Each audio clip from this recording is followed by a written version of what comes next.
दोलखाको जिरी धेरै साथीहरू चाहिँ यहाँनिर आउनु भएको छैन होला। यो चाहिँ अहिले मोर्निङको भ्यू देख्न सक्नुहुन्छ। बजार चाहिँ एकदमै सानो छ तर यहाँको प्राकृतिक सुन्दरता एकदमै राम्रो छ। वरिपरि चाहिँ जङ्गल छ। त्यसरी यहाँको यो ल्यान्डस्केप एकदमै बेटर छ। यो चाहिँ के छ? Good morning sir. Good morning Jiri. Sir यहाँ जिरीमा आएर एकदमै खुसी हुनुहुन्छ होइन? एकदमै खुसी छौँ। यहाँ सर चाहिँ जिरीमा अहिले स्विजरल्यान्डमा छ। यहाँ तलपट्टि स्कुल छ है, एकदमै राम्रो छ, हेर्न सक्नुहुन्छ।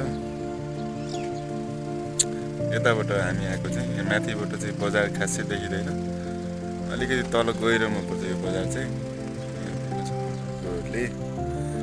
यहाँ चाहिँ यहाँ यो बाटो हुँदै यो ट्रेकिङ जाने मान्छेहरू पनि आउनुहुन्छ। त्यसैले गर्दाखेरि यो होटलहरू प्रायः जसो बुक हुने गर्दछ। सर के छ, कस्तो लाग्यो यहाँको बसाइ? यता हेर्नु न। ठिक छ सर।